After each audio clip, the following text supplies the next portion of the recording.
reitero el saludo a todas y a todos y agradecimiento por la invitación. Un poco para poner mi presencia. A veces es necesario ser autorreferente, pero ustedes habrán apreciado en la presentación, y eso explica esta nueva invitación.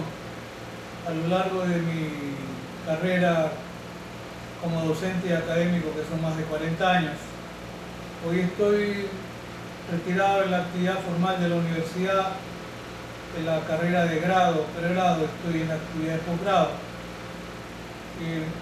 A lo largo de mi actividad, yo he sido docente, sigo siendo docente, soy conferencista como en esta ocasión, profesor durante muchos años también, invitado en Argentina en algunas ocasiones. Son múltiples los eventos, recuerdo queridos amigos como el profesor Raúl Zaffaroni en el ámbito penal, y en el ámbito procesal penal un querido amigo como Julio Mayer. Sí, yo tengo esa dualidad de haber ejercido la docencia en el ámbito de la dogmática penal y del derecho procesal penal. Probablemente el valor agregado es que yo he sido abogado litigante toda la vida, que es lo que me permite a mí supervivir. Y bueno, en realidad se ha podido publicar mucho en el ámbito penal, procesal penal. Tengo trabajos de criminología y de política criminal, y trabajo también de derecho constitucional, porque hacia el año 2010, 13 años, terminé de convencerme que era importante el estudio del derecho constitucional por las garantías que son transversales al sistema penal, y tal vez un poco buscando una línea maestra que dice el profesor Zaffaroni, el sistema penal, ¿para qué debiera servir? Debiera servir, como dice Raúl, como mecanismo de contención. ¿Para qué? Para evitar un ejercicio abusivo del poder punitivo del Estado.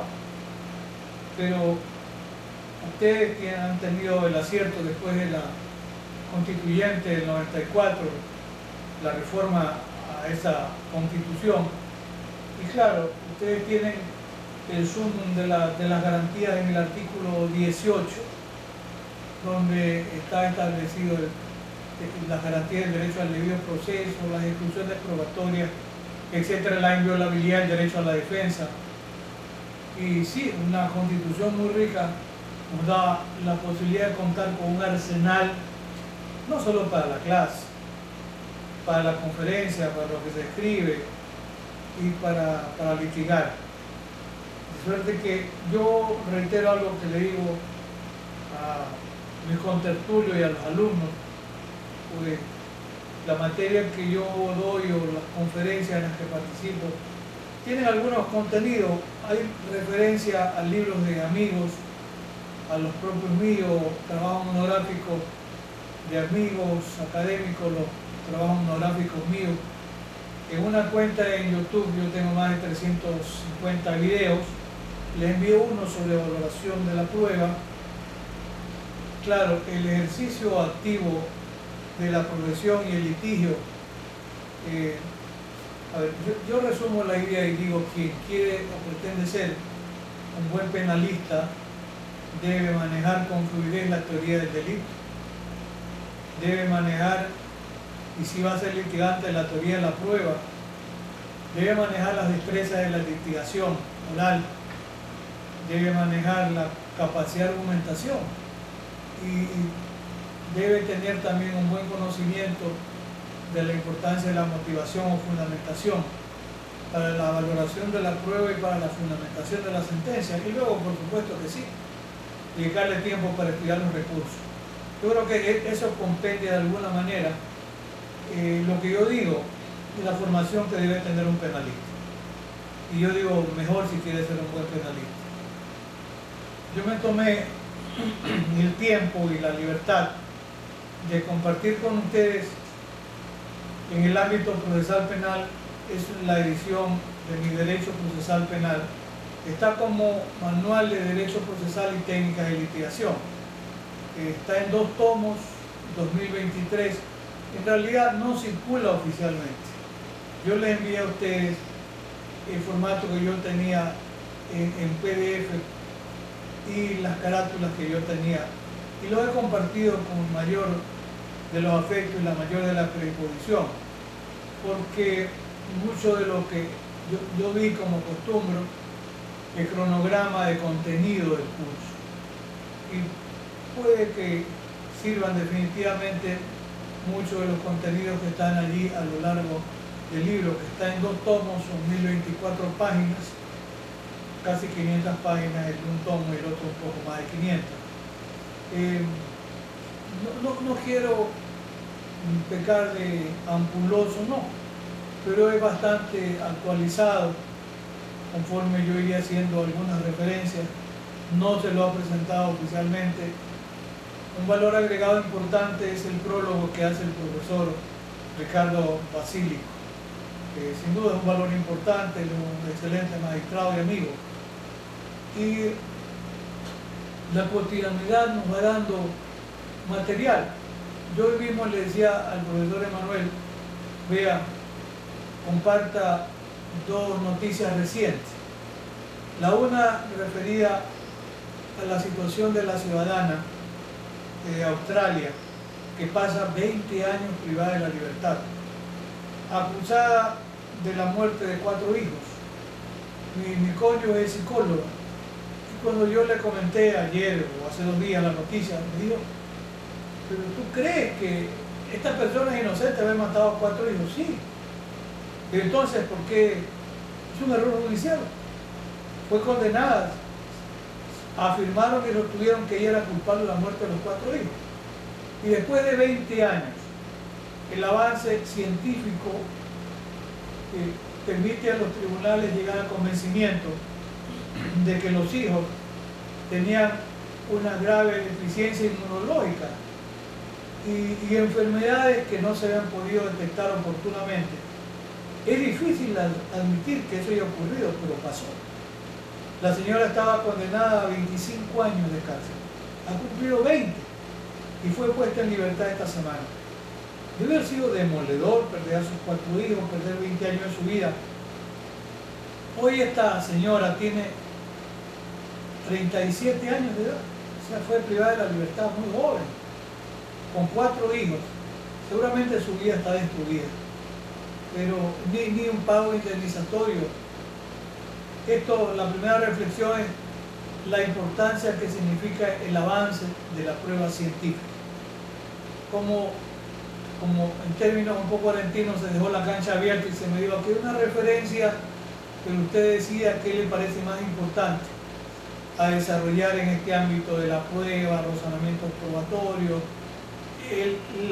los límites a la exclusión probatoria, la prueba ilícita, que son temas interesantes. Sobre esto último, en el año 2009 se publica un libro de mi autoría, La prueba ilícita en el proceso penal. Era un tema que a mí me había, sin duda, casi que subyugado académicamente. ¿Por qué? Porque en las publicaciones que yo leía, y además de la amistad que yo mantuve con Julio y que mantengo con el profesor Zaffaroni, he tenido la suerte y el privilegio de conocer a un gran procesalista cordobés también, al profesor José Ignacio Caferata Nores. Para mí en Argentina el profesor Ignacio Caferata Nores es la figura más importante en el estudio de la llamada, no solo prueba ilícita, los llamados frutos del árbol envenenado y los límites a la exclusión probatoria. La primera ocasión que yo leo en doctrina penal, y hace probablemente 30 años, los trabajos del profesor Caferata y hablar de los frutos del árbol envenenado, sí, una expresión muy subjetiva.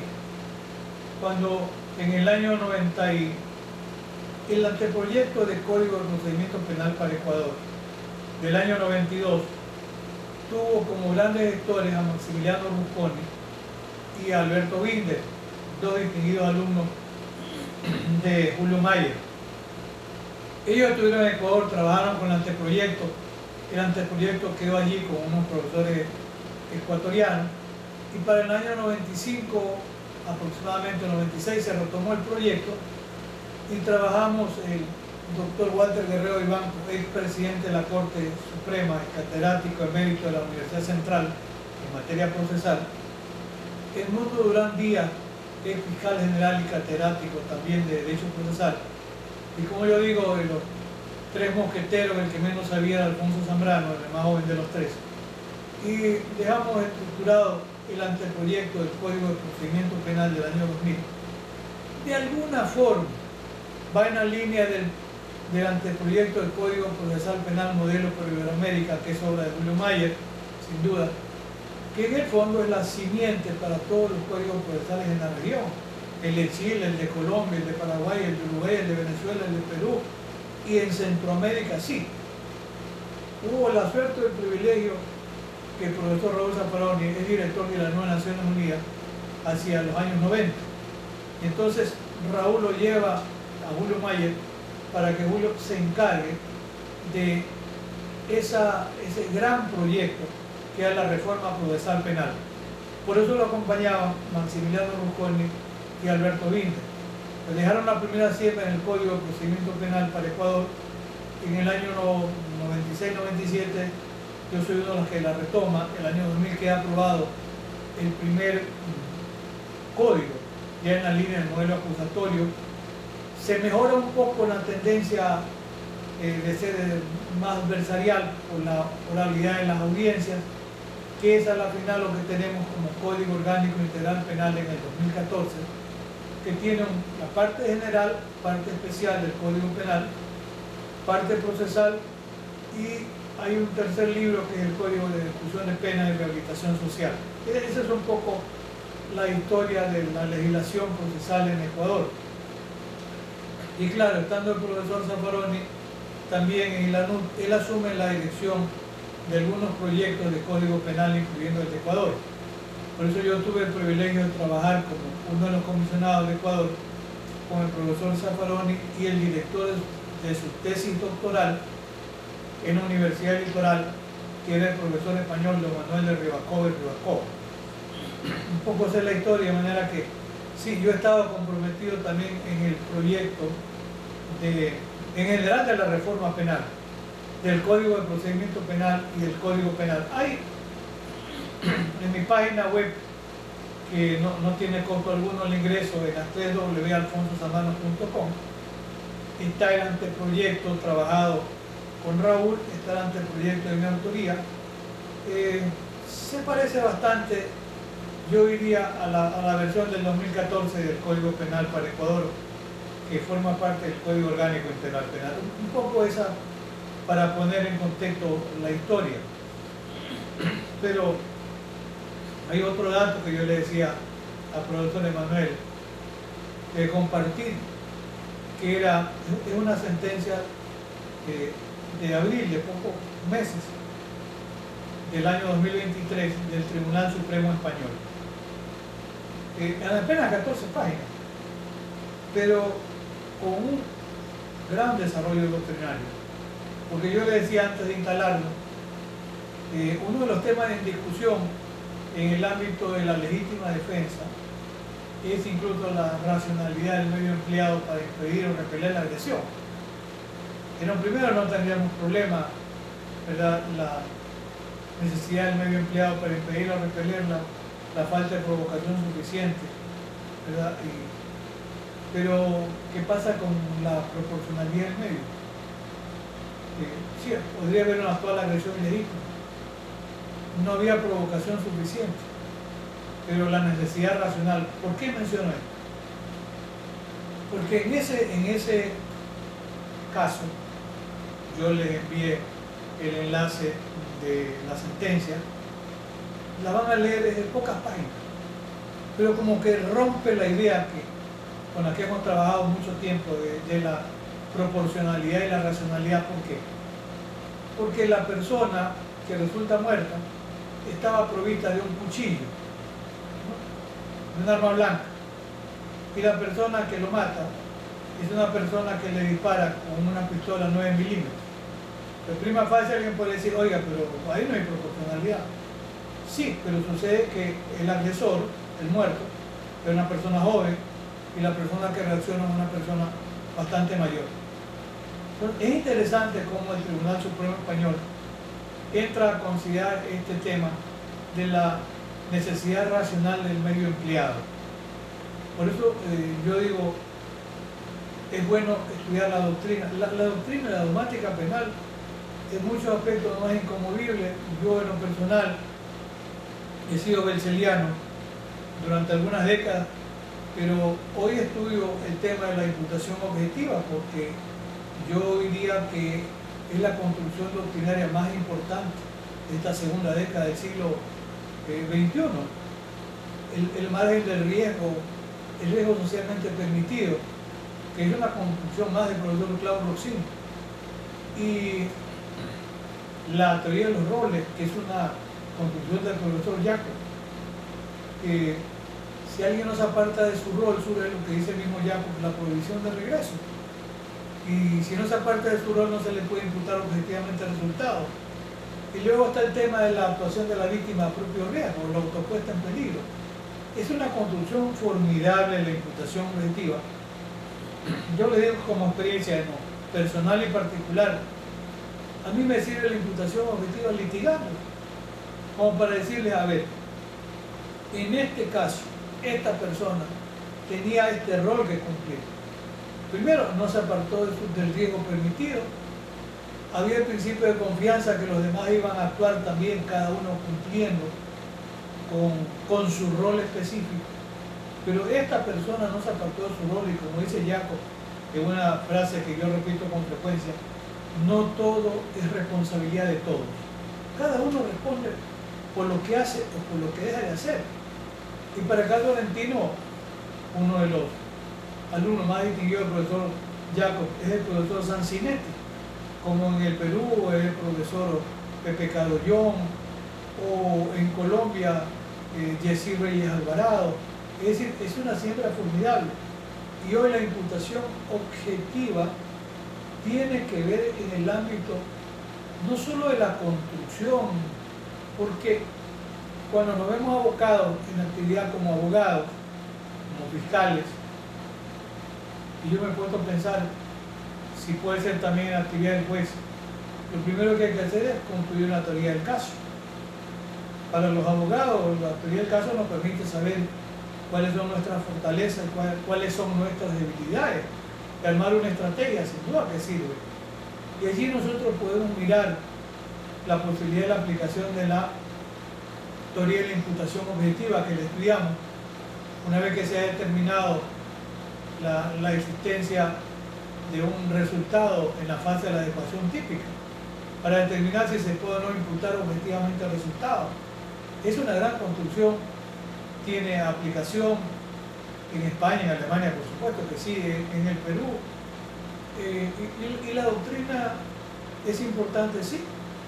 Yo recuerdo en algún momento, en uno de los procesos contra algunos miembros de la dictadura militar argentina, en la condena, en primer momento, por eso digo, la importancia del estudio doctrinario, en un primer momento se condena por autoría inmediata a través de aparato organizado de poder.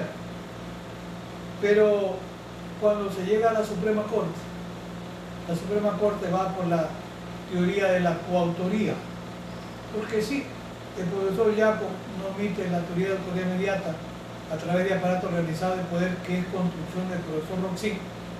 El profesor Jacob considera que debe haber coautoría. El profesor Raúl Zapoloni se aparta y Raúl él va en la línea de la instigación, pero otro gran penalista como Enrique Bacigalupo es muy seguidor de la concepción roxiniana. Por eso, fíjense, todo el bagaje que nos da la doctrina es formidable. Nos va a servir en el ámbito de la actividad profesional, pero por supuesto que sí, por supuesto que sí.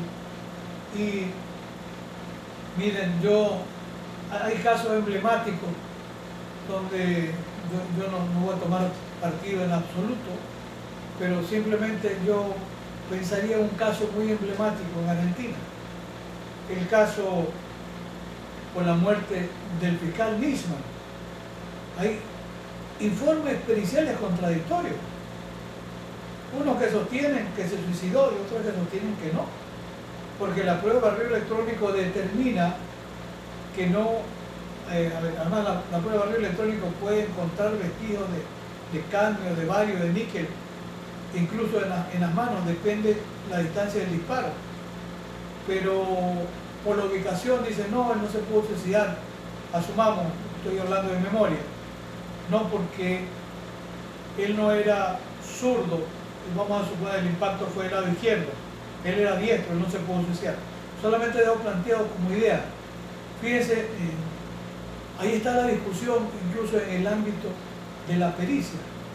Por eso es un tema central hablar sobre la prueba, estándares para calificar la prueba y para entrar en territorio, porque yo aprecio que en Argentina los tribunales recurren incluso a jurisprudencia de tribunales norteamericanos, por supuesto que sí. Entonces, voy a hacer un lineamiento simplemente de las líneas más importantes, porque hacia la década de los 1920 en Estados Unidos había el principio de la prohibición absoluta de la prueba ilícita. Y los frutos del árbol envenenado son las pruebas derivadas o las pruebas reflejo, también como se llama. Se las excluye porque si hay una supresión hipotética de la fuente inicial que es ilícita, desaparecerían también los frutos del árbol envenenado, esa gran construcción que hace el maestro José Ignacio Caperata Nore de la Universidad de Córdoba. Entonces, los norteamericanos fueron creando mecanismos para ir sorteando esta, en principio, prohibición absoluta de la prueba ilícita, y fueron creando a base de la jurisprudencia, por ejemplo, la teoría de la fuente independiente, otra teoría del principio de conexión atenuada, otra teoría la regla del descubrimiento inevitable. Y las voy a mencionar muy brevemente. En la teoría de la fuente independiente serán aceptables en juicio las pruebas que derivan de una fuente que no haya sido contaminada por una actuación policíaca violatoria de derechos fundamentales. Un precedente importante en esta definición se encuentra en el Silverstone Lumber versus United States de 1920. Sí, son 100 años. En realidad no estamos frente a una teoría que limita el principio de exclusión de la prueba ilícitamente obtenida, sino frente a un ámbito exento del mismo. La prueba en cuestión no está relacionada lógicamente por derivar de una fuente independiente, como llaman en la terminología norteamericana una fuente limpia. La otra teoría de la conexión atenuada se considera que no es aplicable la regla de exclusión cuando la distancia entre la prueba viciada y una segunda prueba no permita considerar que la primera afecta a la otra, de forma que la mancha original haya sido borrada. Hay una sentencia importante, Nardone versus United States 1939, y una posterior, Wong Su versus United States. Les digo, todas estas referencias están contenidas en la obra que yo les he enviado a ustedes. Van a ir buscando el índice permito de, hoy ha sido una prueba del índice de permiso de desplazamiento. Ven el tema en el índice, le hacen un clic y lo desplaza al desarrollo del tema, de manera que pueden buscar sin dificultad. Otra teoría que han utilizado es la del descubrimiento inevitable. En algún caso, por ejemplo, se autorizó que se hiciera la suerte de operación de rastrillo, vamos a suponer, 4 hectáreas. Pero sucede que los cadáveres se encuentran no dentro de las 4, sino dentro de las 20. Y entonces el razonamiento de la Suprema Corte de Estados Unidos es: si se hubiese ampliado la investigación, el hallazgo se hubiese producido. Por eso allí se dice, permite admitir una prueba a juicio, aunque haya derivado de otra obtenida ilícitamente, siempre que el descubrimiento de la segunda se hubiera producido incluso sin la existencia de la primera. Esto fue sostenido en 1984 en Nix versus Williams. Ahora, en los últimos tiempos también Estados Unidos ha desarrollado una teoría de la actuación en cuanto a la policía y de la buena fe policial. El maestro Roxin, que es un gran, además gran penalista, sin duda, un gran procesalista. Yo he estudiado la obra ecuménica del profesor Roxin en la 25ª edición, que está publicada, me parece que en Editorial del Puerto, en Argentina, que es traducción de Daniel Pastor, traducción de Julio, bajo la dirección de Julio Mayer. Y el maestro Roxin dice: la prueba ilícita tiene siempre que ser excluida, porque dice, es la única manera como la policía sabe que su actuación ilícita no tiene valor alguno. Dice, no se puede transar o no se puede negociar, pero con este tema de la buena fe policial, a veces incluso la policía llega a decir que se equivocó en el lugar del allanamiento, pero que allí encontró lo que buscaba. Por eso, en un momento dado, dice el profesor Carbonell de la UNAM de México, se van estableciendo una suerte de límites a los límites. Dice, no podrá argumentarse que hubo buena fe por parte de los agentes de la autoridad cuando la autorización judicial derivó una declaración jurada falsa del propio agente. Si alguna vez el agente dijo falsamente en tal lugar están los hechos y era falsa la afirmación del agente, es un caso Fran versus Delaware de 1979. En otros casos se ha convalidado el valor o la importancia, el caso Massachusetts versus Shepard de 1984, porque allí se dijo que la buena actuación policial o la actuación policial hizo con más porque era de buena fe. Y hago un pequeño salto. En España se ha seguido con mucha rigurosidad estas teorías o vertientes de Estados Unidos. Uno de los procesalistas españoles, lamentablemente fallecido, Miranda Estrampe, llegó a ser hasta fiscal, falleció por un cáncer linfático, menos de 50 años. Era el que mejor trabajaba en España con este tema de la prueba ilícita de las instituciones probatorias, la llamada prueba reflejo. Pero así se mantuvo durante mucho tiempo. Y yo recuerdo en mis publicaciones, la del año 2009, si ustedes revisan ahora el manual que yo les envié, y ustedes ven el índice, le hacen un clic, hay el desarrollo bastante minucioso del tema de la prueba ilícita como parte del manual. Y ustedes pueden ir con el clic, van buscando autores y demás. Ahí está referido a más de maestro Caprata Nore, Marcelo Avedián de la Universidad de Córdoba, el Guarigla de la Universidad de Buenos Aires. Sí, hay mucho material allí de información, pero lo que quería destacarles es que eso que en España era incólume, se ha fraccionado. Hay un caso que yo lo menciono allí en el libro, que pueden ustedes darle un clic, busquen el caso Falciani. El caso Falciani es un caso de hace apenas resuelto, aproximadamente hace 3 años, no más de 4, que ha movido el tablero de la prueba ilícita en España. Y les voy a comentar en qué circunstancias se produce. No obstante, algún juez y amigo como Mario Velázquez, él es muy contrario a estos sesgos que se pueden dar en la admisión de prueba ilícita. Porque Mario dice, no, es que lo que es ilícito siempre. Aquí no se puede negociar. Porque dice, es un principio de quiebre para que luego se institucionalice la presencia de la prueba ilícita. Entonces dice Mario, no se puede negociar. Y él es un juez y actúa en consonancia.